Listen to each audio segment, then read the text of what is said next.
మ్యాథ్స్లో కొన్ని క్వశ్చన్స్ని చూసి పెట్టేయచ్చు. ఆ కేటగిరీకి సంబంధించిందే ఈ క్వశ్చన్. ఇప్పుడు ఈ క్వశ్చన్ ఆన్సర్ ఏంటో చూసి పెట్టేద్దామా? చూడండి, 1 - 1/2 × 1 - 1/3 సో 1 - 1/100 అని అడిగారు. ఇప్పుడు దీని ఆన్సర్ ఏంటి అంటే లాస్ట్ టర్మ్ 1/100. ఎలానో చూద్దామా? చూడండి, ఇక్కడ ఏం లేకపోతే డివైడెడ్ బై 1 అని తీసుకుంటాం. 1కి 2కి ఎల్సిఎం తీసుకుంటాం. 2 క్రాస్ మల్టిప్లై చేస్తాం. 2 - 1 = 1. సో దీన్ని సింప్లిఫై చేస్తే హాఫ్ వస్తుంది. Next multiplication. ఇక్కడ చూడండి 3 తీసుకుంటాం. 3 - 1 అంతా 2. నెక్స్ట్ ఇక్కడ చూడండి 4 పైకి వెళ్తుంది. 4 - 1 = 3 డివైడెడ్ బై 4 సో ఆన్. లాస్ట్లో 100 పైకి తీసుకెళ్తాం. 100 - 1 = 99 డివైడెడ్ బై 100. ఇప్పుడు ఒకసారి అబ్జర్వ్ చేయండి, ఇక్కడ ఉన్న 2 రెండు క్యాన్సిల్ అయిపోతాయి. డినామినేటర్లో ఉన్న 3 న్యూమినేటర్లో ఉన్న 3 క్యాన్సిల్ అయిపోతాయి. 4 క్యాన్సిల్ అయిపోతాయి.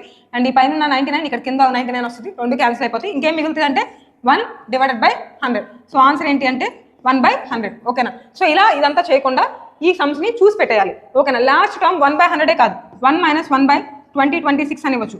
ఓకేనా? 2 lakh అని ఇవ్వచ్చు. సో ఏది ఇస్తే లాస్ట్లో ఏది ఇస్తే అదే ఆన్సర్ అవుతుంది. ఓకేనా? ఇదే విధంగా మీరు ఈ క్వశ్చన్ని చూసి పెట్టేయాలి.